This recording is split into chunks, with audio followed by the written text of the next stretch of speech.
안녕하세요. 사연을 부탁해입니다. 오늘의 사연을 소개하겠습니다. 그날은 엄마 생신이어서 오랜만에 가족들이 한자리에 모였습니다. 1년에 한두 번 볼까 말까 하던 언니까지 참석을 했기에 부모님의 얼굴에 미소가 가득했어요. 언니가 온다는 소식을 듣고 엄마는 아침부터 음식을 준비하느라 바빴습니다. 아빠 또한 오랜만에 한우 등심까지 사서 굽고 있었고요. 그렇게 차려진 밥상을 내려다보다가는 눈물이 핑 돌았는데요. 밥상에는 그날 주인공인 엄마가 좋아하는 음식보다 언니와 제가 좋아하는 음식들만 가득했거든요. 엄마, 오늘은 엄마가 주인공인데 엄마가 좋아하는 음식은 하나도 없네? 엄마는 우리 딸들이 먹는 모습만 봐도 행복한걸? 음식 많이 했으니까 많이 먹어. 재은아, 너 잡채 좋아하잖니? 많이 먹어. 엄마가 눈치를 보며 잡채를 언니 쪽으로 밀어줬는데요. 옆에 있던 아빠도 한마디를 거들었습니다. 재은아, 너 한우 좋아하잖니? 자, 먹어봐. 엄마 아빠에게는 오로지 언니만 보이는 게 아닌가 싶을 정도로 두 분 다 언니 눈치만 보고 있었어요. 언니 성격이 워낙 까칠했던지라 우리 가족 모두 언니 눈치 보기 바빴거든요. 저까지 언니 눈치를 보면서 식사를 하고 있었는데요. 집에 돈도 없는데 뭐 한다고 이렇게나 많이 차렸어? 한우도 엄청 비싸잖아. 괜찮아. 요즘 이 아빠가 돈을 좀 잘 벌어서 그 정도는 아무것도 아니야.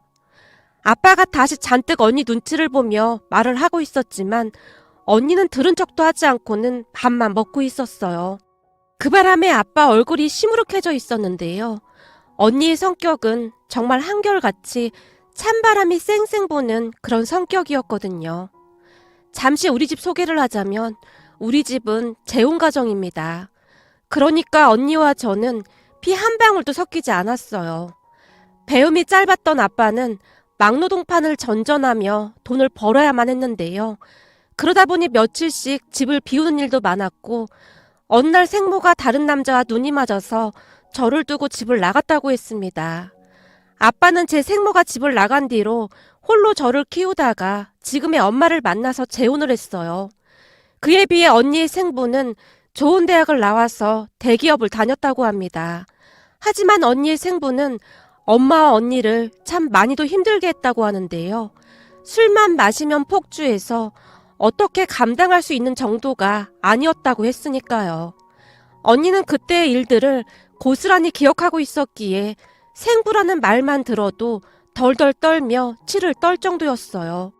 결국 엄마는 언니만 데리고 맨몸으로 집을 나왔다는데요. 집을 나온 뒤로도 한동안 생부가 이혼을 못 해준다며 협박까지 했다고 하네요. 워낙 잘난 집안이었기에 생부 집안에서 언니를 두고 나가라고 했다고 합니다. 결국 외가 가족들이 나서서 어렵게 이혼을 했다는데요. 그때 당시 엄마는 오로지 언니를 지킬 생각밖에 없었기에 양육비도 다 필요 없다고 했답니다. 그렇게 엄마는 언니와 함께 힘겨운 생활을 시작했다는데요. 비록 돈이 없어서 몸이 힘들긴 했지만 마음만은 편했다고 합니다. 언니의 생부와 살 때는 내내 전업주부만 했던 엄마였기에 돈을 벌기 위해 한 식당에서 일을 하기 시작했다는데요. 그곳에서 아빠를 만나서 두 분이 재혼을 했습니다. 엄마와 아빠가 재혼을 한다고 하자 언니의 생부가 잔뜩 술에 취해 찾아와서 난동을 부리기도 했는데요. 어찌나 난동을 피워대던지 저는 그날 일이 선명하게 기억이 날 정도입니다. 언니의 생부는 키도 컸고 덩치도 꽤 컸던 걸로 기억이 납니다. 거기다 유난히도 코가 빨갰는데요. 우리 아빠를 향해 막말을 하던 기억도 생생하기만 하네요. 겨우 이런 작자랑 재혼을 하려고 나랑 이혼을 했어? 뭐? 노가다꾼? 아주 어이가 없네. 내 딸을 왜 저런 인간 밑에서 자라게 해야 하는 거냐? 네가 지금 제정신이야? 난 돈만 많고 성격 개차반인 당신보다 성실하고 착한 이 사람이 훨씬 더 좋아. 그동안 당신이랑 살면서 죽지 못해 살았어. 지옥도 그것보다는 더 낫겠더라. 술만 마시면 인사불성이 돼서 집안을 난장판으로 만들어 놓는 당신보다 마음 편하게 해주는 이 사람이 100배 1000배 더 나아. 알기나 해? 이제 보니 끼리끼리 잘 맞는 모양이구만. 하긴 나 같은 엘리트랑 너 같은 여자가 맞을 리가 없지. 내가 그때 네 얼굴 하나 보고 결혼하는 게 아니었는데 내가 미쳤지, 미쳤어. 나야말로 미쳤지. 싫다던 사람 그렇게 따라다녀서 결혼해놓고는 우리 딸이랑 나한테 어떻게 그럴 수가 있어? 우리 딸은 지금도 당신 말만 꺼내면 자다가 경기를 해. 당신은 아빠 자격도 없는 사람이야. 엄마가 언니 생부를 한껏 노려보고 있었어요. 평소 엄마는 언니의 생부에게 말대꾸 한마디를 못한 채 살아왔다는데요. 그날은 엄마도 지지 않고 언니의 생부에게 마구마구 쏘아붙였습니다. 그렇게 한동안 티격태격 하다가는 아빠가 만취한 언니의 생부를 내쫓아버렸어요. 그 뒤에도 언니의 생부가 몇 번이나 찾아왔기에 우리는 이사까지 가야 할 정도였는데요. 언니의 생부는 기가 막히게 우리를 찾아내곤 했습니다. 다만 어느 날부터 언니의 생부가 더 이상 찾아오지 않았는데요. 들리는 소문으로는 다른 여자를 만나서 재혼을 했다고 했어요. 글을 쓰다 보니 우리 집도 참 복잡한 집안이네요. 암튼 그런 복잡한 사연이 있었음에도 우리 가족은 나름 서로 의지하며 잘 살았습니다. 엄마는 좋은 분이었기에 언니와 저를 차별하지도 않았고 항상 따뜻하게 품어주셨어요. 아빠 또한 좋은 분이었기에 항상 언니를 챙기곤 했고요. 하지만 언니는 항상 겉돌기만 했는데요.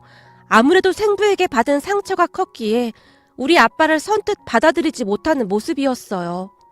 부모님이 재혼을 하고 얼마 뒤부터 바로 엄마라는 호칭을 사용한 저와는 달리 언니는 우리 아빠를 단 한 번도 아빠라고 불러주지 않았거든요. 언니가 아빠를 부르는 호칭은 저기요 또는 아저씨라고 불렀습니다. 언니는 다들 놀랄 만큼 공부를 잘하는 편이었기에 나중에 서울에 있는 명문대에 합격을 했습니다. 합격 소식을 들은 부모님이 뛸 듯이 기뻐했지만 그저 무표정한 얼굴로 언니가 부모님께 통보하듯 말했어요. 등록금만 해주면 나머진 내가 어떻게든 해볼게요. 아니야, 넌 아무 걱정하지 말고 공부나 열심히 해. 내가 열심히 벌어서 학비 될 테니까 내가 일 몇 개 더 하면 다 해결될 일이야. 아빠가 기쁜 목소리로 언니에게 말을 했지만 언니의 입에서는 그저 냉정한 말들만 쏟아져 나올 뿐이었어요. 아니에요. 저 혼자 해결할 수 있어요. 과외도 하고 아르바이트도 하면 가능할 거예요. 아마도 막노동에서 버는 돈보다 더 나을 거예요. 재은아, 너 아버지한테 그런 말을 하고 그러니? 아버지 딴에는 네가 편히 공부했으면 해서 그러는 건데 내 공부는 내가 알아서 한다고. 그니까 상관하지 말라고. 언니가 버럭한 채 방으로 들어가 버렸습니다. 그 뒤 언니는 학교 근처 작은 지하 원룸에서 자취를 하면서 지냈어요. 대학을 다니면서도 내내 장학금을 받을 정도로 공부를 잘했는데요. 그러면서 아르바이트까지 하면서 지내는 듯 했습니다. 착한 부모님은 그런 언니에게 늘 미안해했고요. 그랬던 언니가 엄마 생신이라고 오랜만에 집에 왔었기에 부모님의 얼굴에 미소가 끊이질 않았습니다. 하지만 반기는 부모님과는 다르게 언니는 시종일관 짜증스러운 그런 표정이었어요. 그날도 간단하게 식사만 하고 다시 자취방으로 가겠다고 했거든요. 나 그만 가볼게요. 오늘은 그냥 여기서 자고 가면 안 되는 거야? 오랜만에 왔는데. 내일 과외 아르바이트도 있고 다른 볼 일이 있어서 오늘 가봐야 해. 라며 언니가 메고 왔던 가방을 다시 집어들고 밖으로 나갔는데요. 아빠가 급히 언니의 손에 봉투 하나를 쥐어줬습니다. 이거 다음 학기 등록금에 보태. 아르바이트 하느라 너무 고생하지 말고. 얼굴이 아주 반쪽이 됐네. 아닙니다. 괜찮습니다. 저도 그만큼 벌고 있습니다. 언니가 웃음기 하나 없는 얼굴로 돈 봉투를 거실 바닥에 내려놓고는 밖으로 나가버렸어요. 언니의 모습에 아빠의 눈이 참 많이도 슬퍼 보였는데요. 아무리 노력을 해도 곁을 주지 않는 언니 때문에 그날따라 아빠의 눈이 더욱 슬퍼 보였습니다. 그런 아빠가 안타까웠던지 엄마가 아빠를 달랬어요. 당신한테 항상 미안해. 재은이 생부가 술만 마시면 소리소리를 질러대고 집안을 쑥대밭으로 만들어 놓고 그랬잖아. 아무래도 재은이가 그때 트라우마 같은 게 생긴 것 같아. 행동은 저렇게 해도 당신한테 고마워하고 있을 거야. 다만 당신이 힘들게 번 돈이니까 안 받으려고 하는 거고 말이야. 내가 서운할 게 뭐가 있겠어. 다만 조금이나마 아버지 노릇을 하고 싶은데 영 곁을 안 내줘서 속상해서 그렇지. 볼 때마다 얼굴이 말이 아니잖아. 장학금까지 받는다고 하는데 아르바이트까지 하면서 공부하는 게 얼마나 힘들겠어. 아빠가 안타까운 듯이 긴 한숨을 내쉬었습니다. 그 뒤에도 언니는 가뭄에 콩나듯이 집에 찾아왔고 부모님은 언니가 올 때마다 세상 다 가진 그런 표정으로 맞이했습니다. 그러던 어느 날 청천벽력 같은 일이 일어나고 말았는데요. 평소 아빠는 몸이 10개라도 부족할 정도로 일만 했습니다. 그러니까 공사장에서 막노동을 했고 시간이 날 때마다 아빠 지인분이 운영하는 짜장면 가게에서 배달 일도 같이 했거든요. 지금 생각해봐도 그걸 어찌 다 하신 것인지 대단하다는 생각마저 들곤 하는데요. 부지런했던 아빠는 가족들을 먹여 살리기 위해 참 많이도 노력했습니다. 물론 엄마도 이런저런 일을 계속하면서 아빠의 짐을 덜어주고자 노력했고요. 그런데 그날은 비가 많이 내려서 공사장에 일이 없었기에 아빠가 짜장면 배달 일을 했던 모양인데요. 워낙 비가 많이 내리고 있었기에 우선 급한 대로 짜장면 가게 사장님이 낡을 대로 낡은 우비 하나를 건네줘서 그걸 입고 배달을 한 모양입니다. 그런데 몇 시간 뒤 깜깜한 골목에서 교통사고가 났다는데요. 운전자가 그대로 도망을 쳐버렸다고 하네요. 문제는 그곳에 CCTV도 없었기에 범인을 잡을 수도 없었고요. 나중에 지나가던 분이 구급차를 불러서 급히 병원으로 옮겨졌는데요. 소식을 듣고 엄마와 제가 병원에 갔더니 급히 수술을 해야 한다고 했습니다. 아무래도 넘어지면서 머리 쪽을 부딪혀서 심각하다고 했거든요.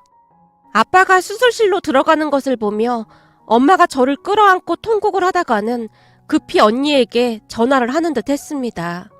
하지만 저는 평소 언니의 행동을 잘 알고 있었던지라 언니가 과연 올까 하는 생각마저 들었는데요. 평소 우리 아빠를 남이라고 생각하고 있었던 언니가 오지 않을 것만 같았거든요. 그렇게 1시간이 조금 넘었을까요? 얼굴이 새하얗게 질린 언니가 우리에게 뛰어왔습니다. 넋이 반쯤 나가있던 상황에서 멀리서 뛰어오던 언니의 모습을 보며 제 눈에서 눈물이 끝도 없이 쏟아져 내리고 있었는데요. 그때 당시 왜 그랬는지는 모르겠지만 언니를 보자마자 그냥 안심이 됐던 것 같습니다. 왠지 언니가 모든 걸 다 해결해 줄 것 같은 그런 기분이었다고 해야 할까요? 잠시 후 수술이 끝났는지 의사가 나와서 보호자를 찾았고 언니가 급히 의사 앞으로 성큼성큼 다가갔습니다. 그리고는 언니의 입에서 놀랄만한 말들이 새어나왔어요. 저기 수술은 잘 된 건가요? 네, 다행히 수술은 잘 됐습니다. 근데 혹시 김남수님 보호자분이신가요? 관계가 어떻게 되시는지요? 우리 아빠예요. 제가 큰딸입니다. 저한테 말씀해 주시면 됩니다. 아, 큰따님이시군요. 많이 늦게 발견되지 않아서 천만 다행이었습니다. 뺑소니 사고의 경우 발견이 늦게 돼서 안타까운 일이 많이 발생을 하거든요. 근데 아버님은 다행히 일찍 발견돼서 정말 다행이었습니다. 정말 감사합니다. 저기 혹시 우리 아빠 잘못되는 건 아니겠죠? 제가 아빠한테 할 말이 참 많은데 우리 아빠 진짜 잘못되시는 건 아니겠죠? 언니가 눈물을 가득 머금은 채 손까지 벌벌 떨고 있었어요. 수술은 잘 끝났으니까 깨어나실 때까지 좀 기다려보시죠. 의사가 그 말만을 하고는 자리를 떠났고 언니가 꿈쩍도 하지 않은 채 눈물만 흘리고 있었어요. 제가 그런 언니 곁으로 다가가서는 언니의 등을 가만히 안아줬는데요. 갑자기 언니가 소리내서 흐느끼기 시작했습니다. 대학 졸업하고 나서 아빠한테 멋진 옷 한 벌 해드리려고 했는데 평생 작업바만 신던 아빠한테 구두도 하나 사드리려고 했는데 이제 1년만 있으면 나 대학 졸업인데 왜 하필 지금이냔 말이야. 나 진짜 일을 악물고 버텨냈는데 왜 하필 지금이냐고. 언니가 절규하듯 말을 하고는 그 자리에 털썩 주저앉았습니다. 언니, 의사 선생님이 수술 잘 됐다고 하잖아. 우리 기다려보자. 우리 아빠 그렇게 나약한 사람 아니야. 그러니까 꼭 깨어날 거야. 그렇게 우리 셋은 서로를 부둥켜 안고 한동안 눈물만 흘렸습니다. 그 뒤 언니는 엄마와 제게 통보하듯 말했어요. 나 학교 휴학할 거야. 뭐? 휴학? 엄마가 알아서 할 테니까 넌 그냥 공부나 열심히 하면 돼. 엄마는 아빠 병간호해야 하잖아. 아빠 건강 괜찮아지면 그때 다시 복학하면 돼. 그리고 민지도 곧 대학 가야 하잖아. 미안하구나. 정말 미안해. 됐어. 우선 아빠가 빨리 건강 회복하는 게 우선이야. 그 뒤 언니는 학교를 휴학한 뒤 집안의 가장이 된 채 여기저기서 일을 했습니다. 그리고 얼마 뒤 아빠의 의식이 돌아왔는데 언니가 놀라서 외쳤어요. 아빠, 나 누군지 알겠어요? 나 알아보겠어요? 아빠? 나한테 아빠라고 했냐? 아빠, 설마 저 못 알아보시는 거예요? 못 알아보긴. 세상에 하나밖에 없는 우리 큰딸인데. 재은아, 내가 잘못 들은 거 아니지? 분명히 아빠라고 한 거지? 그럼요, 아빠라고 했죠. 내 대학 학비 다 마련해준다고 했으면서 지금 여기서 이러고 있으면 어떡해요. 세상에나, 내가 재은이 아빠야. 그렇지? 그 와중에도 아빠는 언니가 아빠라고 불러준 것에 대해 감동을 받았던 모양인지 좋아서 어쩔 줄을 몰라 하고 있었어요. 그 모습을 보며 엄마가 제 눈에서 눈물이 펑펑 쏟아지고 있었는데요. 아마도 그 사건으로 인해 꽁꽁 얼어붙어 있던 언니의 마음이 처음으로 열렸던 것 같았습니다. 언니는 하루하루 정말 많이 변해갔거든요. 엄마뿐만 아니라 제게 냉랭하기만 하던 언니였는데요. 어느 날은 제게 당부를 하기도 했거든요. 민지야, 이래봬도 언니 꽤 능력 있는 사람이야. 아빠 태어나면 복학해서 회계사 시험 준비할 건데 언니 한 번에 붙을 자신 있어. 그러니까 넌 아무 걱정하지 말고 공부 열심히 해야 해. 알았지? 너 언니 성격 잘 알지? 언니 이상한 감정팔이하고 그런 거 딱 질색하는 거. 아빠도 지금 잘 회복하고 있으니까 넌 공부에 집중해. 알았어, 언니. 라고 말하던 제 눈에서 다시 눈물이 뚝뚝 떨어졌는데요. 언니가 그런 제 눈을 억지로 피한 채 자리에서 일어나고 있었고 제가 언니의 등을 와락 껴안으면서 한마디를 했습니다. 언니가 내 언니라서 정말 행복해. 그때 제 마음은 진심이었어요. 사실 엄마 아빠보다 언니가 더 든든하다는 생각이 들 정도였거든요. 그런데 제 말을 듣던 언니의 입에서 한마디가 툭 하고 튀어나왔는데요. 나도 네가 내 동생이어서 정말 행복해. 라고 말하고는 언니가 쑥스러운 듯 급히 가버렸습니다. 언니의 그 한마디가 평생토록 잊혀지지가 않을 정도였답니다. 세상을 다 가진 듯한 그런 기분이었거든요. 그 뒤 언니와 저는 둘도 없는 자매 사이가 되어갔습니다. 비록 표현이 많이 서툰 언니였지만 많이 노력하는 모습이었어요. 그 누구보다도 아빠가 참 많이 좋아했는데요. 언니가 혹여나 옷이라도 사서 가지고 오거나 하면 한동안 품에 안고 있을 정도였으니까요. 그런 아빠의 모습을 보며 엄마가 말리기도 했는데요. 그렇게 좋아? 뭘 그렇게 끌어안고 있어? 난 우리 큰딸이 사다 주는 건 다 좋아.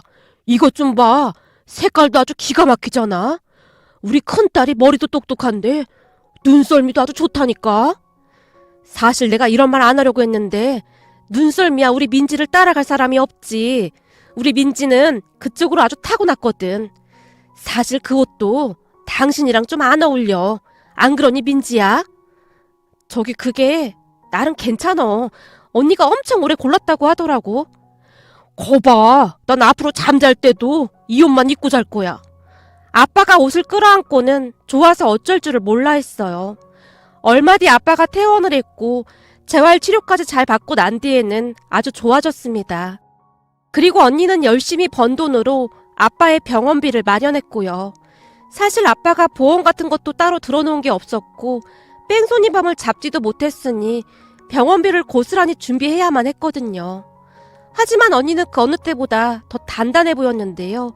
단 한 번도 힘들다는 말을 하지 않은 채 그 모든 것을 스스로 다 해결한 뒤 복학까지 해서 대학을 졸업했거든요. 언니는 머리가 정말 좋았던 모양으로 회계사 시험에도 한 번에 합격을 했습니다. 진짜 대단하다는 생각만 들었는데요. 대학 다닐 때 학자금 대출도 받았었는데 그것도 금방 다 갚은 건 말할 것도 없었고 제 대학 뒷바라지도 언니가 다 했다고 해도 과언이 아니었습니다. 물론 아빠도 조금씩 일을 시작했지만 큰 돈이 되진 않았거든요. 우리 가족은 그렇게 서서히 진정한 가족이 되어갔습니다. 언니의 얼굴에 웃음이 끊이진 않을 정도였고 집에도 수시로 들러서 부모님을 챙기곤 했거든요. 그렇게 시간이 흘러 저도 대학을 졸업한 뒤 취업을 하게 되었고 우리 집은 남부럽지 않게 살고 있었습니다. 그러던 어느 날 언니가 결혼할 남자라고 예비 형부를 가족들에게 소개했는데요. 예비 형부는 성격이 정말 좋은 사람이었습니다. 사실 우리 가족이 조금은 특별한 가족이잖아요. 그래서 부모님이 걱정을 하기도 했지만 예비 형부는 그런 내색을 전혀 하지 않았어요. 아니죠. 오히려 예비 형부 부모님이 언니를 참 대견하게 생각한다고 할 정도였습니다. 그렇게 언니와 예비 형부가 결혼 준비를 하고 있었는데요. 그때부터 약간의 문제가 생기게 될 줄 누가 알았겠습니까? 결혼식을 몇 달 남겨둔 어느 날부터 아빠의 표정이 좋지가 않았어요. 걱정이 돼서 엄마와 제가 무슨 일인지 물어봤지만 아빠는 그저 별일 아니라고만 했습니다. 그러다가 언니의 청첩장 이야기가 나오기 시작했는데 아빠가 가족들에게 이상한 이야기를 했어요. 저기 결혼식 날은 재은이 생부가 앉는 게 맞지 않나 싶은데. 뭐?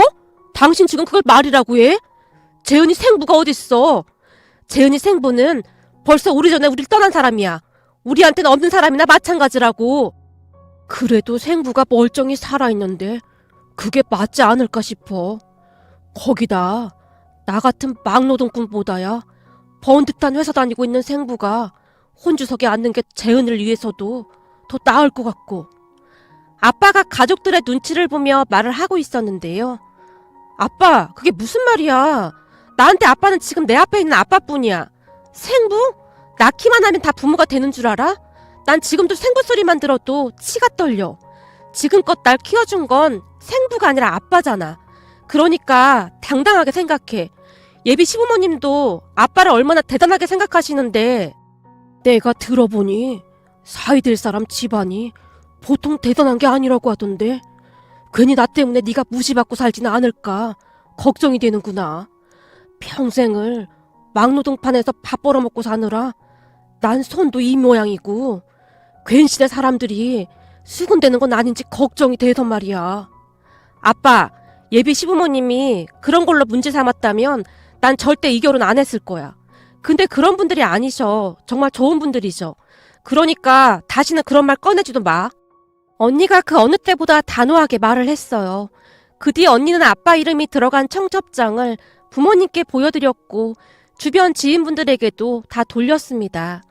그런데 청첩장이 나오고 며칠 뒤 어느 주말 가족들이 다 모여있던 집으로 언니의 생부가 쫓아왔습니다. 너무나 놀란 나머지 언니의 얼굴에 분노가 가득해 보일 정도였는데요.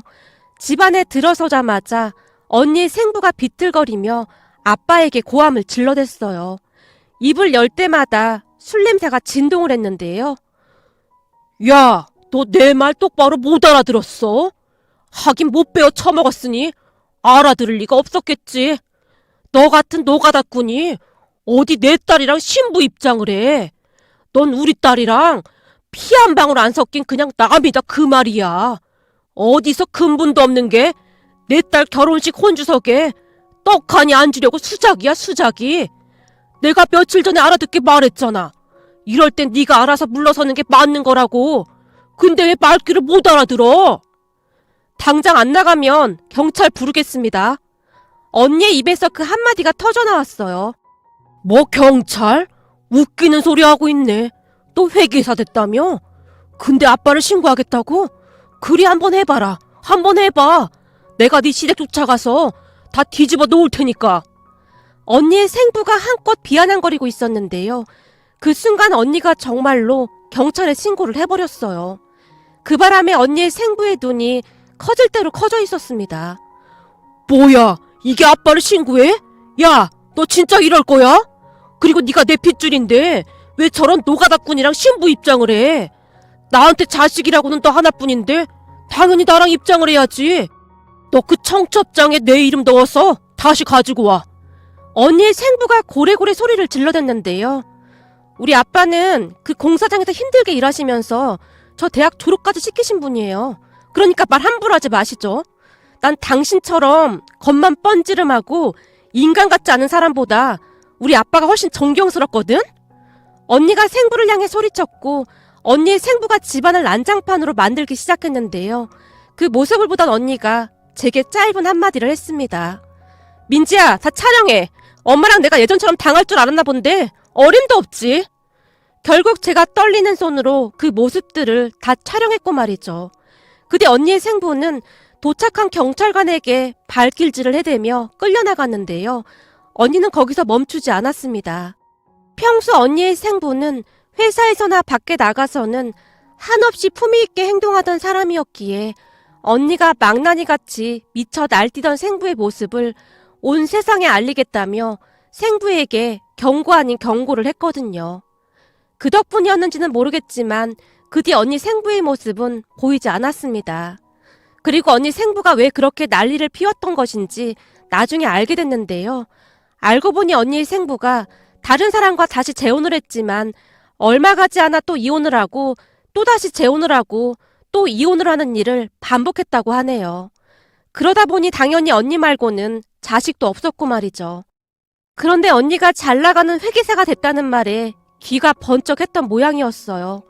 재혼을 반복하면서도 계속 언니와 엄마의 소식은 듣고 있었다고 했으니까요. 그 뒤 들리는 소문으로는 언니의 생부는 그 잘 나가던 대기업 차장에서 더 이상 진급을 하지 못한 채 회사를 나와야만 했다고 합니다. 그랬기에 회계사인 언니와 형부의 본가가 많이 부자라는 말에 더 혹했던 모양이었고요.